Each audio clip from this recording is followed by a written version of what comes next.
Bien, pues decía, en este Congreso Latinoamericano de Derecho que se celebra en Bolivia, país que admiro mucho, ya lo dije hace un momento, lo digo nuevamente, totalmente convencido de ello, por su música, por sus tradiciones, y ahora en la oportunidad que nos brinda compartir con ustedes algunas reflexiones en torno a un tema que a mí me parece fundamental en la formación de los juristas penalistas, sean hombres, sean mujeres, que se dediquen a esta disciplina del derecho.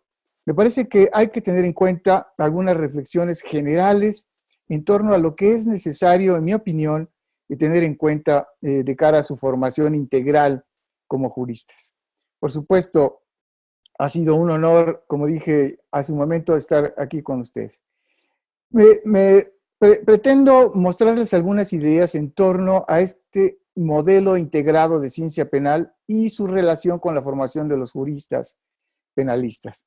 El modelo integral de ciencia penal ha sido una formulación histórica que reconoce al profesor von List como uno de sus artífices, pero que ha tenido un desarrollo ulterior muy potente, muy profundo y que ha impactado en la consideración y la configuración incluso de la ciencia penal en su conjunto. Y parto básicamente de este modelo que es inspiración del profesor Miguel Reale y que también ha tenido una gran difusión en el ámbito de la filosofía del derecho, por un lado, pero también en el ámbito de la teoría o la enseñanza del derecho. Yo quiero suponer que en algún momento el profesor Reale se vio compelido a responder alguna pregunta. Estoy suponiendo que esto sucedió así, que algún estudiante se acercó y le preguntó al profesor Reale, ¿qué es el derecho, profesor? Y se vio obligado entonces a construir, a configurar, a hacer un ejercicio de reflexión filosófica, teórica en torno a esta disciplina, y nos propone este esquema que en mi opinión es valiosísimo. El derecho es efectivamente una norma, es una expresión jurídica positivada, contenida en una norma, en un documento, que es susceptible de ser conocido, que es susceptible de ser analizado, que debe ser interpretado a la hora de su aplicación, por supuesto. Y eso realmente es el derecho, o una parte de, es un documento, está contenido en un código, en una norma, que adquirimos, que leemos, que estudiamos, que revisamos y que nos permite resolver algún caso en concreto. Sin embargo, el derecho es algo más, es un acontecimiento cultural, es un hecho histórico que traduce también los intereses, las motivaciones, las preocupaciones, los intereses más amplios de un colectivo social específico. Es decir, como acabo de comentar, un acontecimiento en la cultura. Incluso forma parte de las percepciones que tienen las personas en relación con la convivencia y los contactos que tienen con otros individuos. El derecho entonces forma parte de ese contexto cultural o sociocultural en el que un colectivo se desenvuelve o tiene desarrollo de su vida hacia el futuro y en el presente. También eso es derecho, pero adicionalmente habría que decir que en cada norma se contiene un compendio axiológico, una serie de valores que se trasladan o que se incorporan al texto de la ley y que hacen sentido a ideas tales como las de justicia, equidad, igualdad, por ejemplo, entre otros muchos valores. De tal manera que el derecho en su conjunto no es solamente una norma, no es solamente una expresión formal, documentada, sino es también una vivencia cultural y es al mismo tiempo un valor o implica un valor o una serie de valores, un compendio valorativo específico. Ese modelo ha sido luego incorporado o integrado a la ciencia penal, ha sido referido, entre otros, por el profesor Santiago Mir, recientemente fallecido para nuestra desgracia, aunque su obra sigue permanentemente ilustrándonos. Y en alguno de sus textos, el profesor Mir recuperaba este modelo tridimensional de norma, hecho y valor, pero lo asociaba directamente con la dogmática penal, encargándose entonces del análisis de los hechos, del análisis de las normas jurídicas, la criminología, esta disciplina empírica, inter y multidisciplinaria que se encarga de los hechos, es decir, de la realidad, y la política criminal, o política criminológica, como suele llamársele también, encargada de la ponderación, de la asignación de valores a determinadas incidencias sociales. Es decir, la ciencia penal en su conjunto descansaría en este trípode de norma, hecho y valor, ¿no? Dogmática penal, criminología y política criminal. Yo adiciono a este esquema los derechos humanos como un elemento rector, un elemento filosófico, un elemento ordenador de las decisiones penales, de la decisión jurídica penal, que impacta en muchas formas la vida de un colectivo. Es decir, que trasladamos el esquema originario de Miguel Reale de la filosofía del derecho al ámbito de la ciencia penal, y con este esquema podemos entonces ir prefigurando el perfil ideal de ese jurista que yo imagino y que quiero proponerles a todas y todos ustedes. Norma, hecho y valor, dogmática penal, criminología y política criminal. Complementado, es decir, integrado, ordenado, ¿no? Filosóficamente estructurado por los derechos humanos. Entonces, habría que tener en cuenta lo siguiente. Voy a ir separando los elementos de lo que acabo de comentar, la dogmática, la criminología, la política criminal, y partiría o arrancaría justamente desde el derecho penal. Bueno, hay un concepto restringido de derecho penal que es el que tradicionalmente se enseña en las facultades y escuelas de derecho.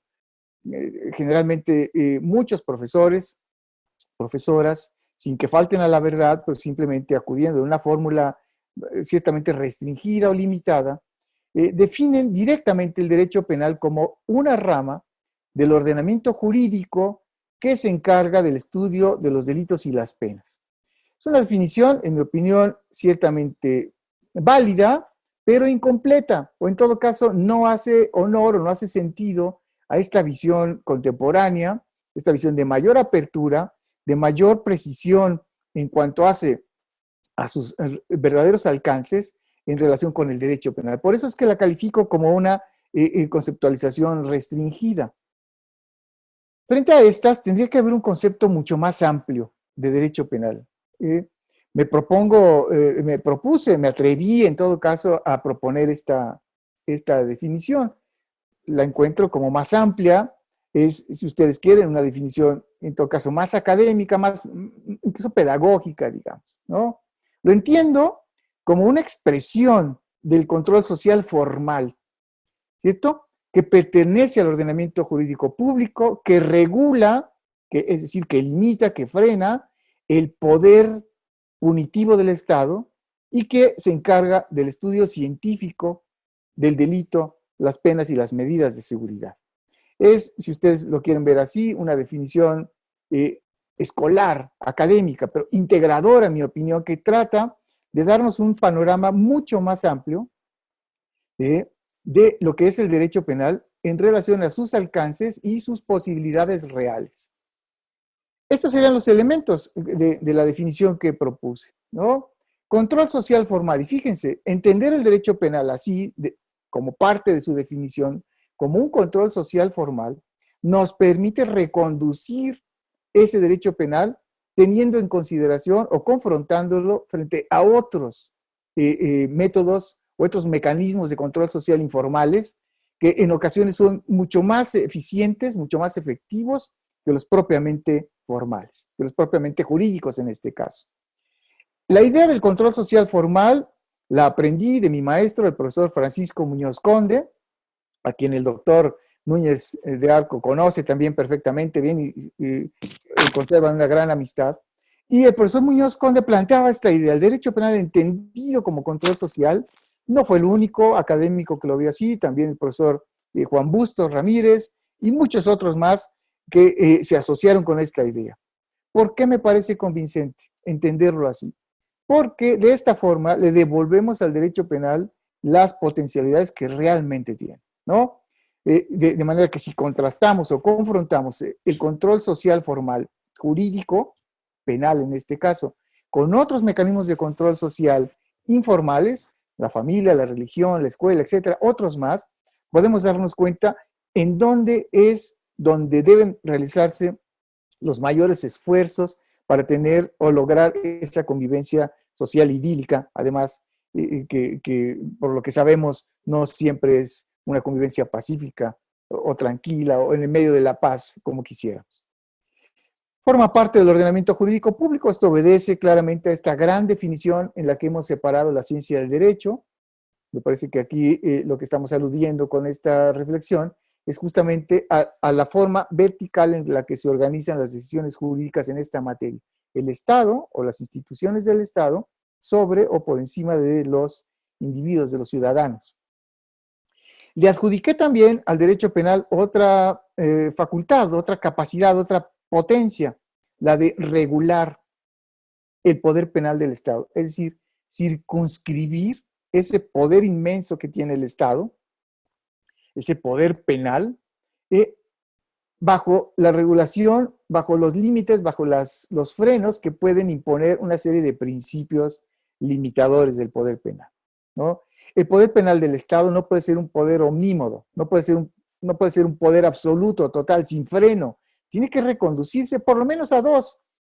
No me voy a ocupar de todos ellos o de muchos de algunos más de ellos, que estos dos que son importantes. Principio de legalidad, por un lado, y principio de culpabilidad, por ejemplo, por el otro. Y además, el derecho penal como actividad científica, pues entonces tiene a su cargo el estudio del delito, de las penas y las medidas de seguridad. Es posible que se siga presentando esta discusión respecto a si el derecho es o no una ciencia, pero en todo caso, saldando esa polémica que es apasionante, por lo demás, muy interesante, muy conveniente, podríamos decir que sí podemos estudiar el derecho científicamente, que el derecho como instrumento jurídico, como forma de control, etcétera, tiene esa posibilidad de ser estudiado científicamente. Vean 4 funciones específicas: control social formal, integrado al ordenamiento jurídico público, limitador del poder penal del Estado y que además realiza este estudio científico de penas y delito y medidas de seguridad. En este caso, entonces, de lo que estamos hablando propiamente al referirnos a las normas jurídico-penales, nos reconduce directamente al apartado de la dogmática penal.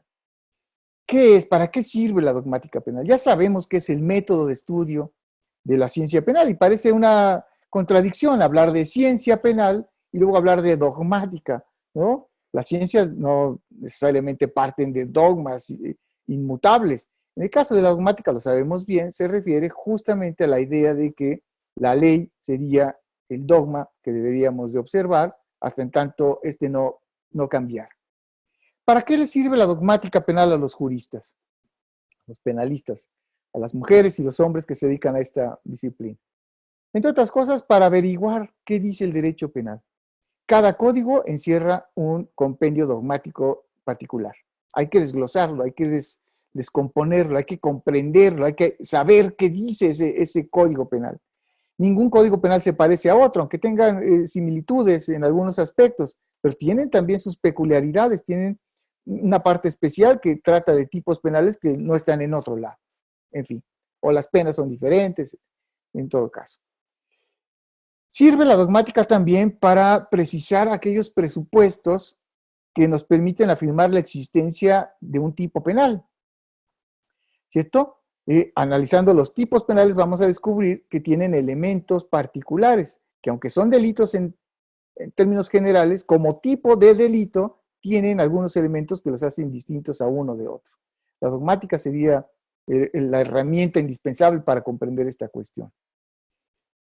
Ya lo dije, auxilian para distinguir un tipo penal de otro, explican también dónde acaba el comportamiento impune y dónde inicia aquel que es punible, posibilita la aplicación segura del derecho penal, sustrayéndolo de la arbitrariedad y la irracionalidad. Palabras que ya utilizaba Belzel, que han utilizado Gimbernat, que han utilizado muchos otros autores para referirse al papel, al rol que juega la dogmática penal.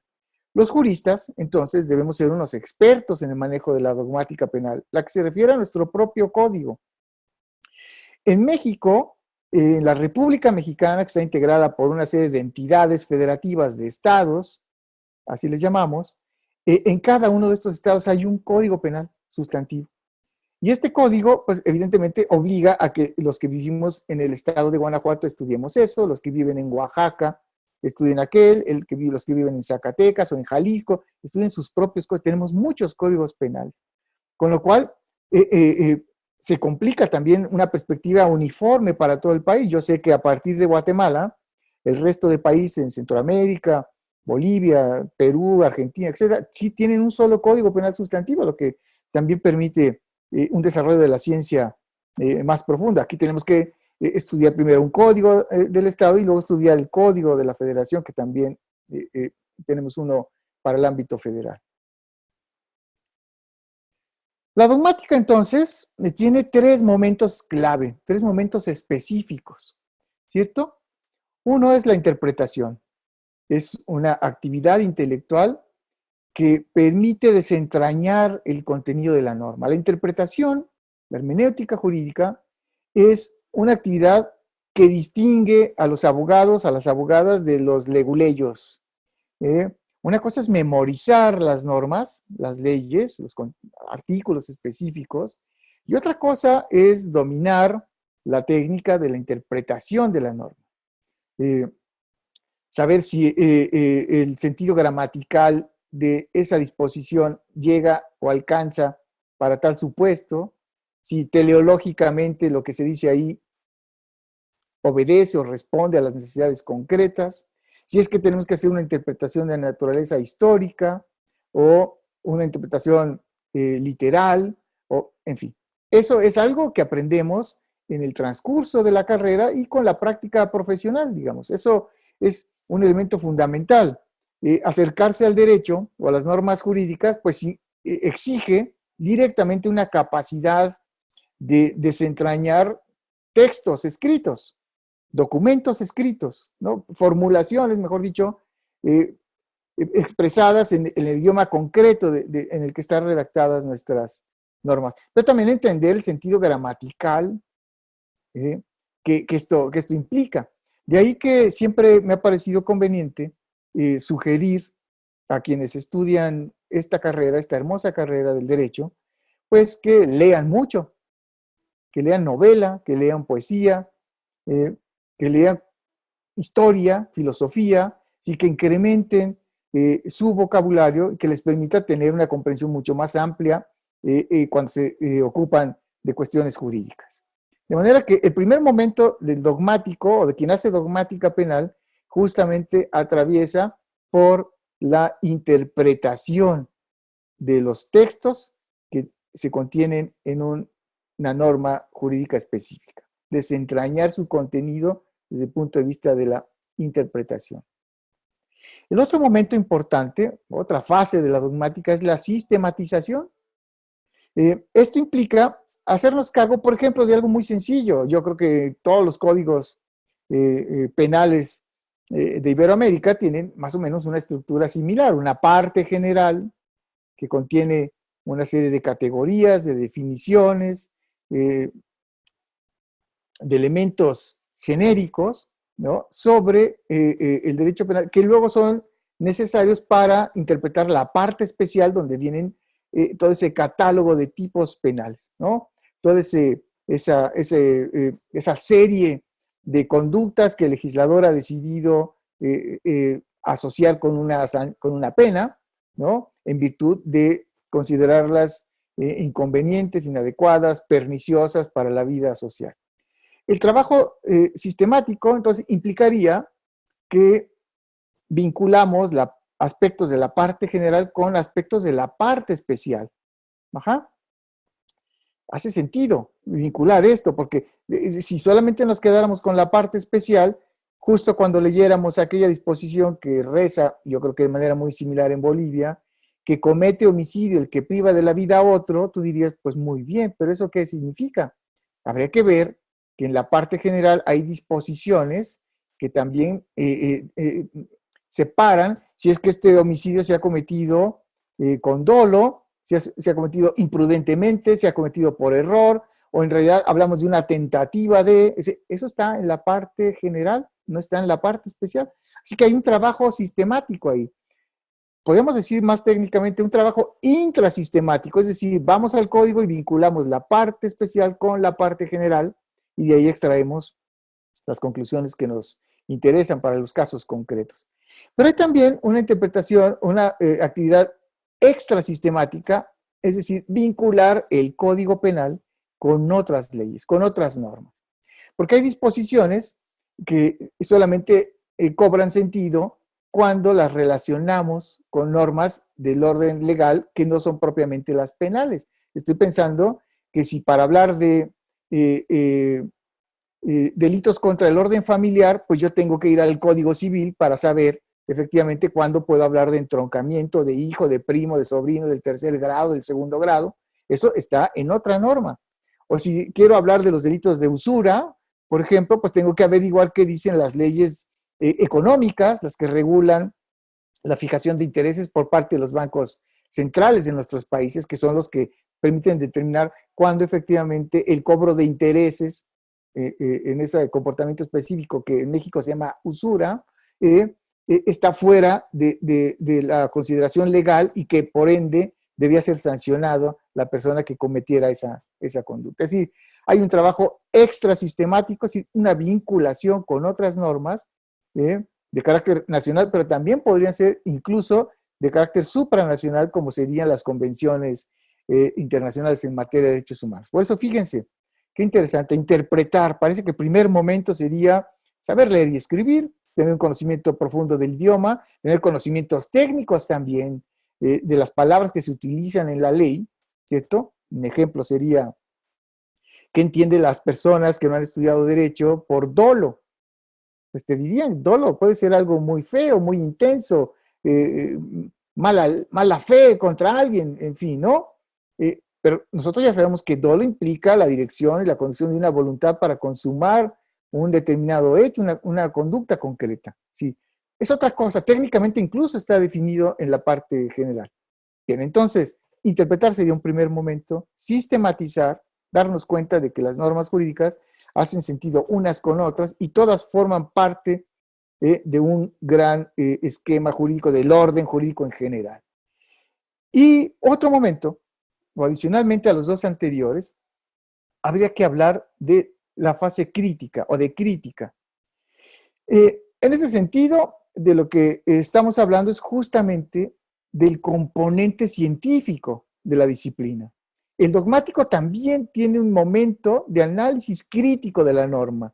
No solo la interpreta para aplicarla, no solo la interpreta y sistematiza para resolver un caso en particular, sino que hay momentos, hay etapas, hay necesidades específicas en las que realizamos una labor de análisis crítico con el propósito de verificar si efectivamente esta norma podría ser mejor, ¿no? Si se hacen tales adecuaciones, o si esta norma sirve o no sirve, o alcanza o no alcanza para resolver el caso concreto. Es aquí cuando los estudiantes de posgrado, por ejemplo, que estoy seguro que habrá muchos presentes ahora, pues realizan esta labor de cuestionamiento de la eficacia de la norma en particular. Están haciendo un trabajo científico. Por eso pongo acá, en la lámina, la crítica como fase dogmática, entendida como un antídoto al inmovilismo. La crítica ayudaría a mover, a transformar, a modificar el estado de cosas legislativamente hablando, ¿no? Para proponer una modificación. De hecho, muchas tesis de grado tratan de eso. Si se fijan, si observan con cuidado, los estudiantes de grado normalmente proponen tesis tales como análisis del artículo tal del Código Penal o del Código Civil o comercial, el que fuera, ¿no? Que dice tal cosa, pero nos parece que en su lugar debería decir tal cosa. Es decir, hay un trabajo de análisis crítico que permite hacer mover la disciplina, en este caso, la que nos interesa ahora, la penal. Por eso creo que es absolutamente imprescindible el trabajo dogmático. Esta lámina tiene una historia porque en realidad obedece a un cuestionamiento que muchos profesores en México dirigimos al planteamiento que otro colega muy respetable, formuló en su momento. En el 2008, en nuestro país se implantó el sistema procesal acusatorio.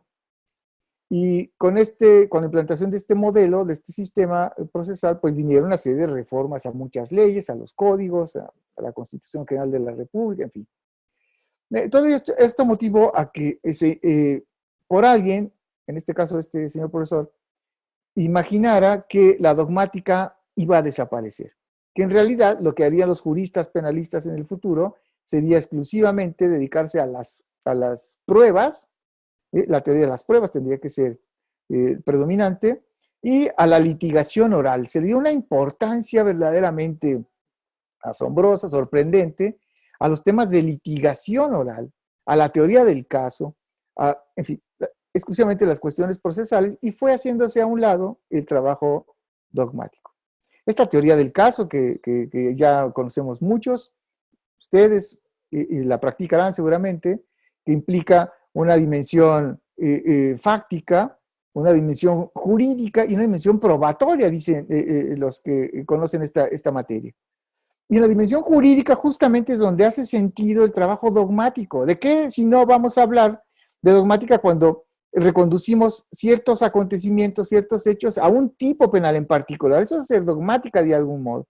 Y la forma en que esto sucedió, si fue por tentativa, si fue un error, si fue autor inmediato, coautor, copartícipe, en fin, todo esto está en la parte general, general del Código Penal, y eso significa ser dogmática penal, interpretar esa norma para cualificar los hechos en particular. Por eso afirmo esto, ¿no? El penalista no prescinde de la dogmática penal, al contrario, la conoce y la utiliza conscientemente, no se separa del trabajo dogmático. Y parafraseando al profesor Gimbernat, que probablemente habrán leído muchos de ustedes, él tiene escrito un artículo fabuloso que aún ahora, que escrito en 1970, publicado en 1971, me parece, no recuerdo mal, él hablaba de si tiene futuro la dogmática penal, decía el profesor Gimbernat. Yo lo parafraseo ahora y digo, claro, el penalista dogmático sí tiene futuro, es absolutamente necesario que exista esta labor por parte de los juristas. La criminología, que había que separar de la criminalística, porque suele confundirse una y otra, ¿cierto? Yo hablo aquí de criminología como una disciplina que se caracteriza en cuanto a su metodología por ser empírica e interdisciplinaria. Hay quien más dice es multidisciplinaria y hay quien más dicen transdisciplinaria incluso. Empírica en el sentido de que va directamente a los hechos, examina una realidad específica, no le asigna una evaluación como tal, eso sería perder objetividad, simplemente nos muestra lo que está sucediendo en un contexto específico, en un ambiente social determinado. Dice, esto está pasando y esto lo he podido comprobar mediante esta investigación interdisciplinaria. Interdisciplinaria significa o representa la gran riqueza de la criminología. Sí, absorber conocimientos desde la psicología, la psiquiatría, desde la historia, la economía o la sociología, por ejemplo, pues hacen que aquella ciencia, aquel compendio científico o aquel resumen disciplinar pueda darnos una información valiosísima, como es el caso, sobre el crimen, el delincuente, la víctima y el control social del comportamiento delictivo, que serían los objetos de estudio de la criminología en una perspectiva contemporánea. Porque en sus orígenes, y probablemente lo sepan, lo recuerden, la criminología se ocupó solamente del hombre delincuente, del individuo que era señalado como autor de determinados hechos.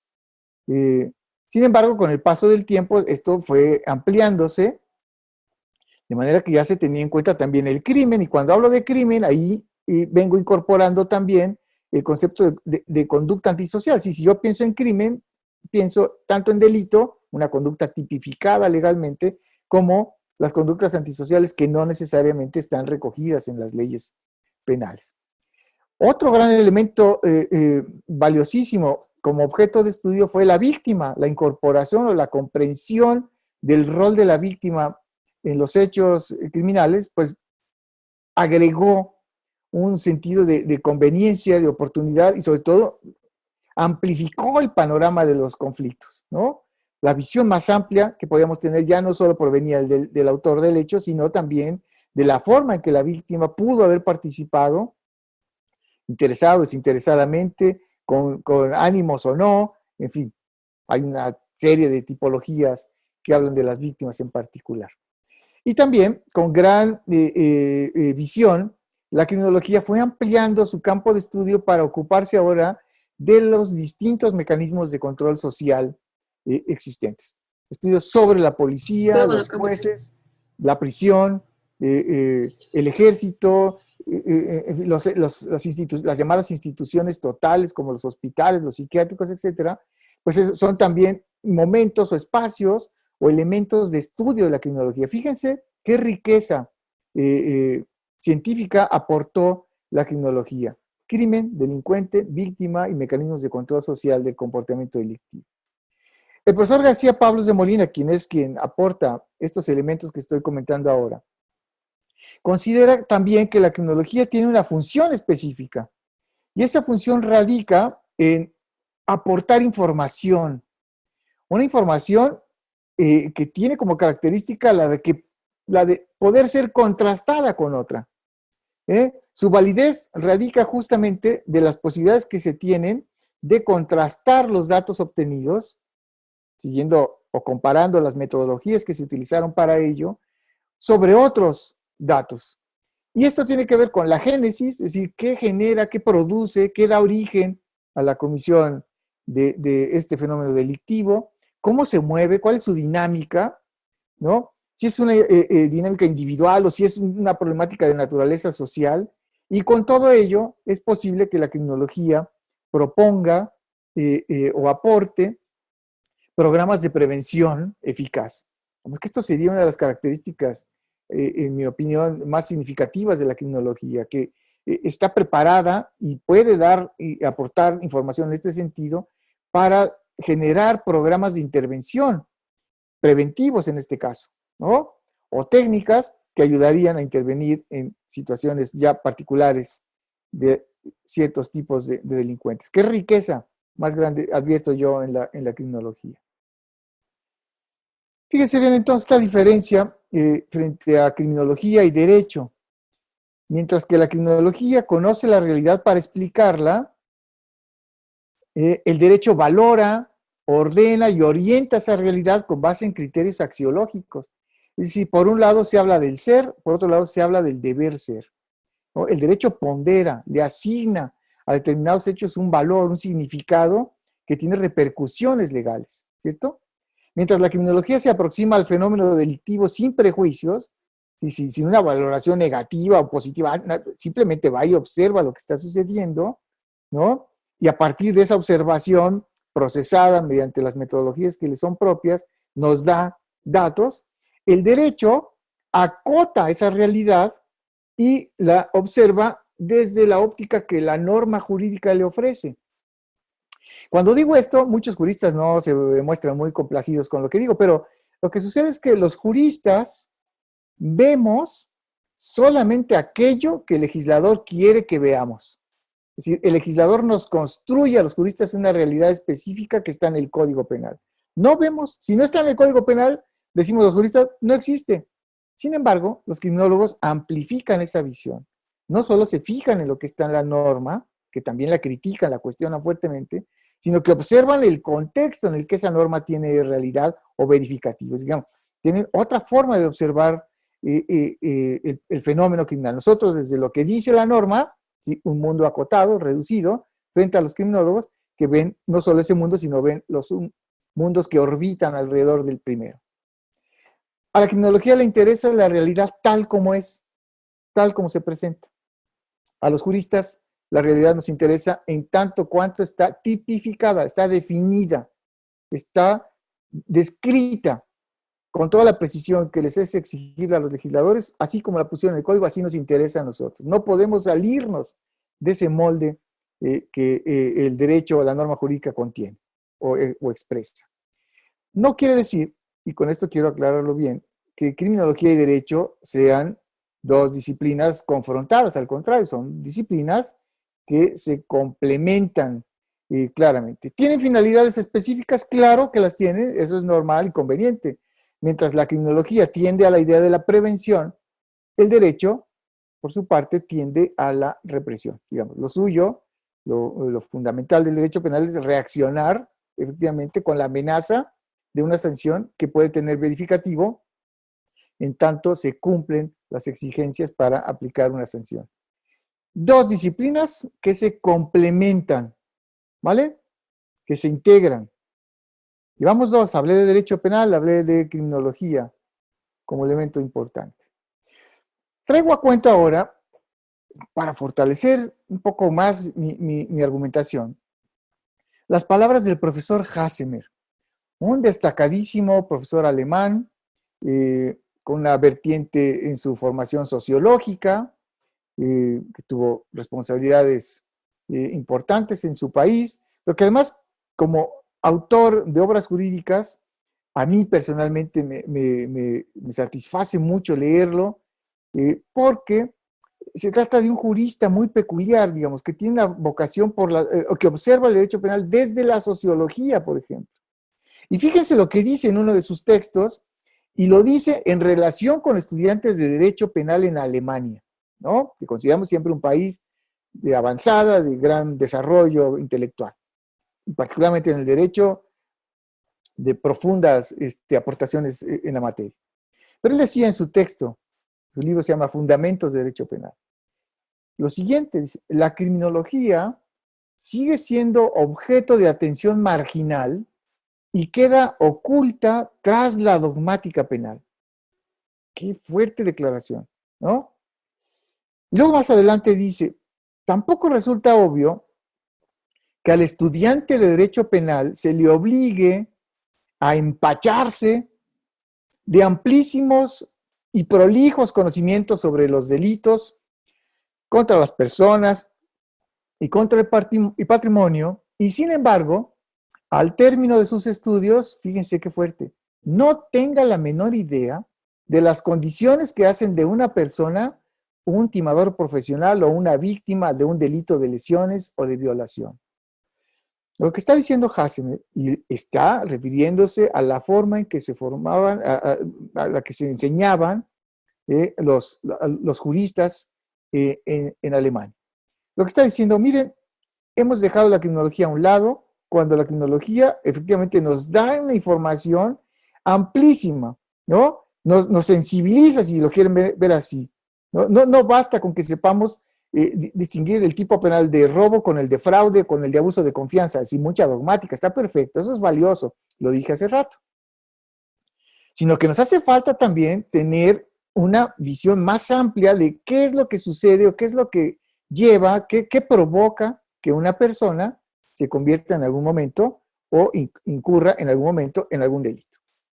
Eso decía Hassemer en Alemania, pero el profesor Muñoz Conde, mi maestro, a quien admiro y respeto mucho, decía lo siguiente: toda norma jurídica se da en función de una realidad que es la estudiada por la criminología. Primer argumento, me parece valiosísimo. La realidad la estudia la criminología. El derecho penal no estudia la realidad. El derecho penal refleja una realidad que el legislador ha visto y que ha traducido a través de normas, ¿vale? Pero la criminología se encarga de eso. Ella sí tiene como objetivo fundamental estudiar esa realidad. Y luego agrega el profesor Muñoz Conde, si no quiere hacerse un derecho penal vuelto de espaldas a la realidad, deberían tenerse muy en cuenta los conocimientos que sobre esa realidad la criminología nos ofrece. Miren qué interesante, dos juristas, dos destacadísimos penalistas iberoamericanos, europeos y español uno, el otro, alemán uno, español el otro, europeos ambos, que tienen en su perspectiva, en su lógica de observar el asunto jurídico a la criminología como un baluarte fundamental. No es solo el derecho el que importa, el derecho penal en este caso, sino importa también lo que la criminología aporta y desde lo cual podemos observar esa realidad de manera más amplia, de manera cabal. La política criminal. Estoy casi terminando, ¿de acuerdo? Lo adelanto para que estemos tranquilos.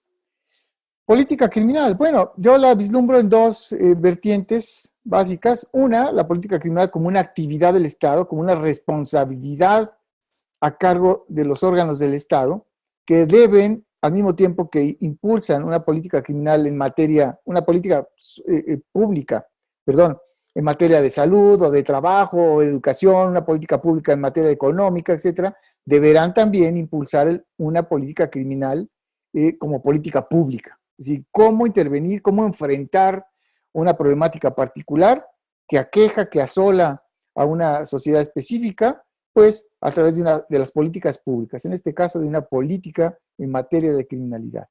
En México se impulsa también el concepto de política criminológica, que me parece también muy acertado, mucho más amplificador que exclusivamente el de política criminal. Actividad del Estado, por un lado, pero también una actividad científica.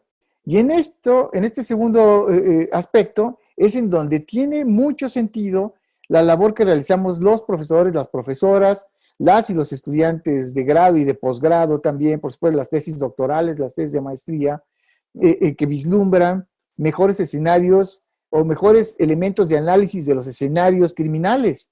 Es decir, es una actividad científica. No puede ser, compañeras, compañeros, no podemos permitir que nuestros gobiernos no utilicen o no diseñen la política criminal a partir de elementos científicos, que sean solamente ocurrencias, torpezas de los políticos que quieren lucrar con el dolor que el delito genera en la sociedad a partir de iniciativas que no tienen luego sentido, ni profundidad, ni alcance serio en materia legislativa penal. El populismo penal que asola a nuestros países es verdaderamente terrible y deriva justamente de no comprender que el diseño de la política criminal debe ser una actividad de naturaleza científica. ¿Quién diseña la política criminal? Bueno, ahí deberán estar implicados economistas, sociólogos, antropólogos, ¿cierto? Juristas también, por supuesto, criminólogos, que puedan diseñar, que estén en condiciones por su expertise, por su nivel de conocimiento, sean capaces de entender esa realidad social específica, ¿cierto? Y encontrar las mejores herramientas o respuestas frente a esa problemática en particular. Porque miren, hablar de política criminal no necesariamente significa que todo tenga que terminar en el Código Penal.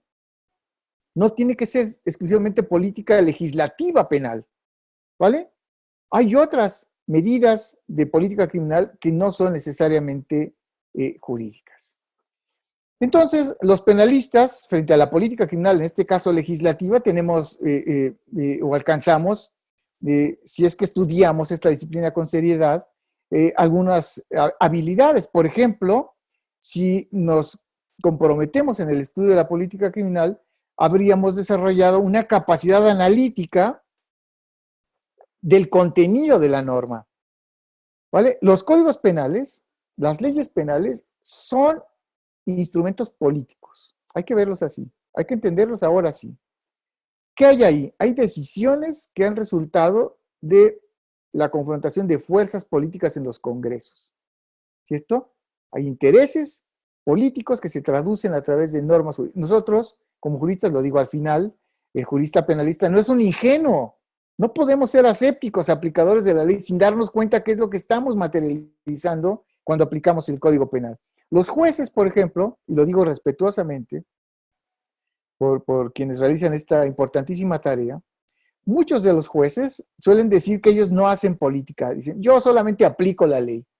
Yo tendría que recordarles que cuando aplican la ley, están aplicando una política en particular, una política criminal particular.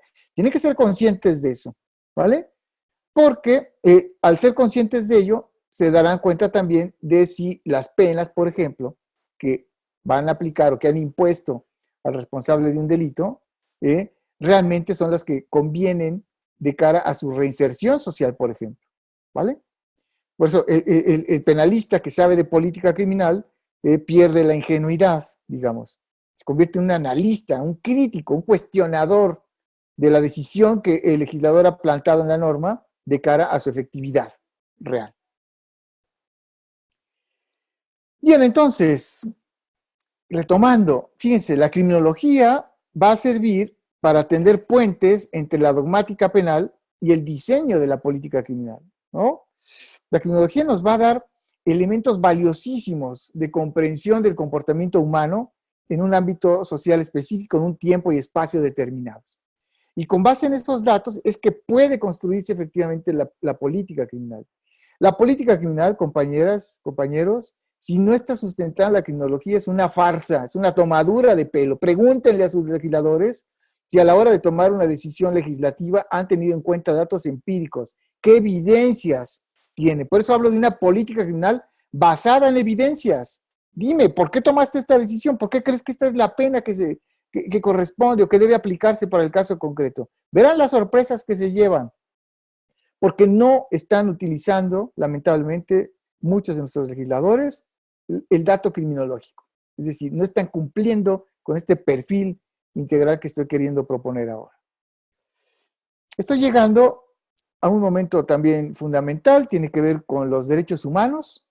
Había dicho, ya hablé de dogmática, hice comentarios en torno a la criminología y sus aportaciones. Me refería, aunque brevemente lo reconozco, los aspectos relacionados con la política criminal. Con eso estoy tratando de fortalecer este esquema de qué es lo que un penalista debe ser en este momento, cómo debe construirse también. Y recuerden que agregué como elemento clave el de los derechos humanos como un elemento fundamentador, integrador, que habla justamente de la idea de dignidad como un elemento importante. Los derechos humanos tienen muchas definiciones, tienen alcances también específicos en función de estas definiciones, bien si sigues una ruta justnaturalista o si sigues una perspectiva justpositivista, el alcance de tus definiciones de derechos humanos será distinto, ¿no? Esto es una decisión también individual, personal, aunque claro, a mí me interesa siempre una vertiente más positivista antes que una mera metáfora o una perspectiva just filosófica no siempre aterrizada, no siempre al alcance material de los seres humanos, ¿no? Las facultades e instituciones que velan, dice alguna definición, por la dignidad, la libertad y la igualdad humanas. De eso se encargan estos instrumentos, ¿no? Son además herramientas vinculantes que están integradas a nuestro orden jurídico.